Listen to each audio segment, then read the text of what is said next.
स्वर गायनातलं प्रतिभेचं तारुण्य जाणण्याची त्यांची कसोटी आणि हातोटी दोन्ही त्यांच्याकडे असल्याकारणानं अतिशय जीवनाला आणि जीवनक्रमाला ज्यांनी यात्रा केली असा हा मुकुंद, कुणी हा पाहिला का असे म्हणणारे आमचे संत मंडळी, असा हा मुकुंद स्वरयात्री आहे हे सांगायला काही कारण राहत नाही. गाणं जगणारा हा माणूस म्हणून हा स्वरयात्री जरी असला तरी हे गाणारं झाड असल्याने त्याला गाण्याचीच पालवी आहे आणि याला मोहरसुद्धा सुरांचा आहे. आणि तिथे तो गंध आज एवढा दरवळला, मी त्यांना खाली आल्या म्हटलं की आज काही पोट भरलं नाही, ना गंधानं ना स्वरांनी. पुन्हा पुन्हा ऐकावं आणि ह्या मुकुंदाला पाहायला यावं असं क्षणभर वाटलं.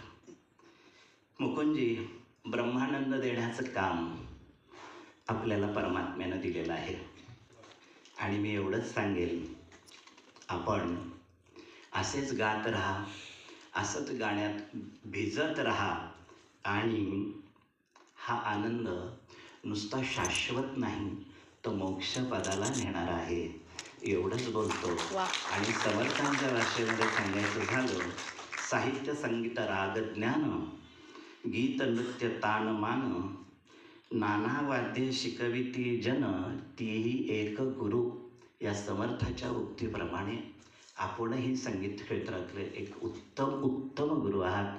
उत्तम गुण मज दे रे राम, ते संगीतातले आपल्याजवळ आहेत. आणि संगीत गायन दे रे राम, आलाप गोडी दे रे राम, धात माता दे रे राम, अनेक धाटी दे रे राम, असे म्हणणारे समर्थ. मला वाटतं ज्या वेळेला 75 आपल्याला फार मोठी करायची आहे, मी आत्ताच सगळ्यांना आवाहन करतो, आपण जोडले राहा. पुढच्या वर्षी सरांचं 75वं वर्ष आहे.